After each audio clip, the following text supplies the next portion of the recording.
Hello everyone. The topic we're going to be talking about today is ESG finance, sustainability reporting, and greenwashing. ESG stands for environmental, social, and governance. It is a set of standards used to evaluate a company's performance beyond the financial gains or losses. By examining a company's environmental and societal impact, the public and the government will be able to hold the company and its leadership accountable for the wider impacts of their actions.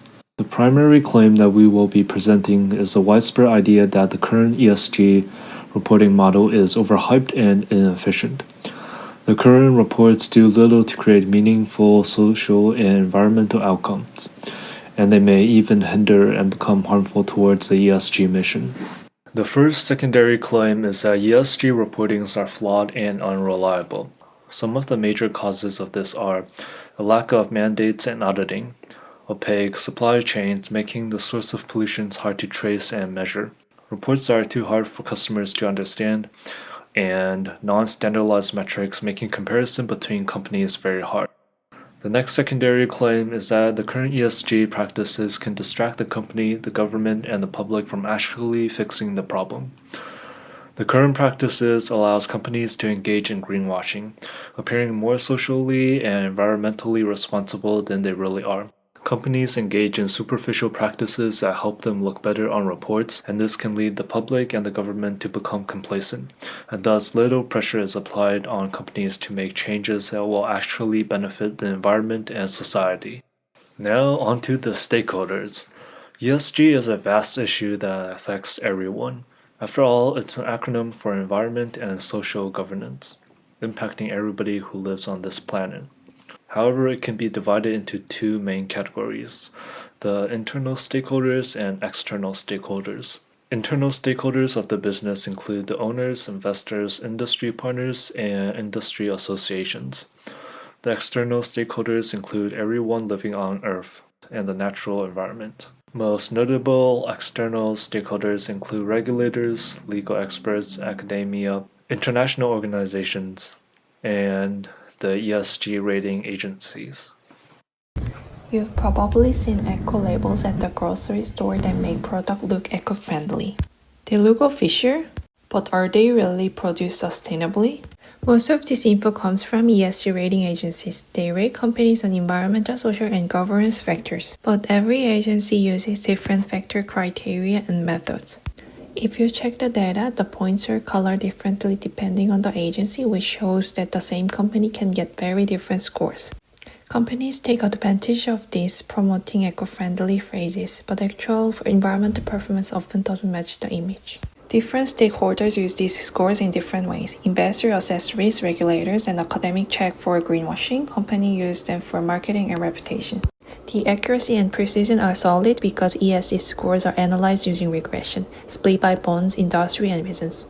Most of the sources are verified, so there is authority behind the data. But there are still limits. Long-term data is scarce. We don't get detailed breakdowns by industry or reason. Some data only covers certain industry or areas, so sufficiency and representativeness are low. Also, it's hard to find actual data on a company's ESG activities or capital allocation, and there aren't many studies on what happens if investment decisions are based on the misleading info.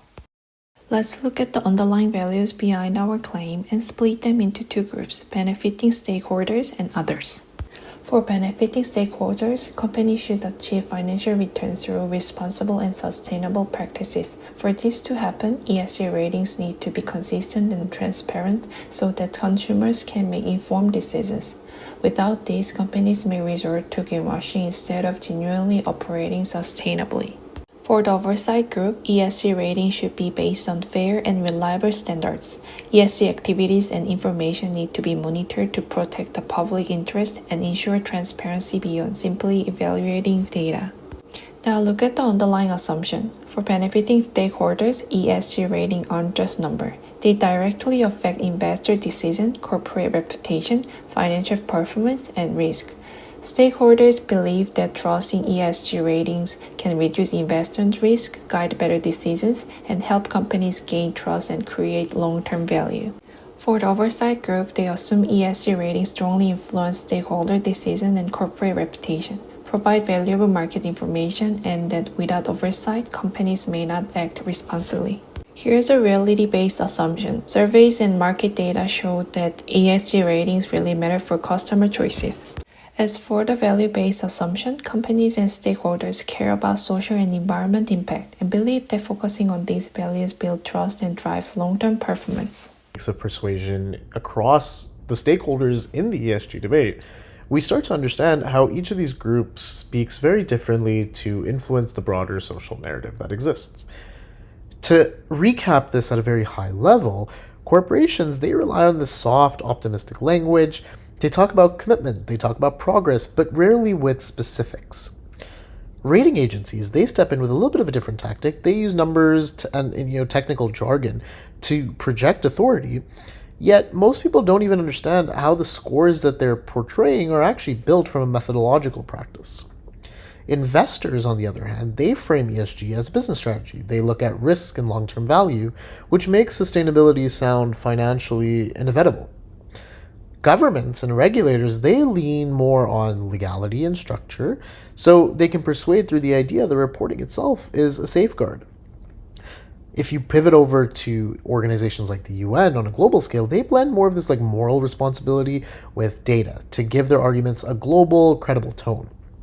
Now, industry associations, they're similar, but they take a defensive route, acknowledging issues but shifting the blame to complexity, things like supply chain, technology, regulation. Now, pivoting outside of institutions altogether, consumers, the general population, journalists, and NGOs, they rely on something much simpler. It's real experiences, evidence of contradictions, and concrete examples that expose where the narrative breaks. For us, the most persuasive voices were the ones that didn't rely on polished language at all, negative evidence, whistleblower accounts, and investigations that actually cut through that rhetoric.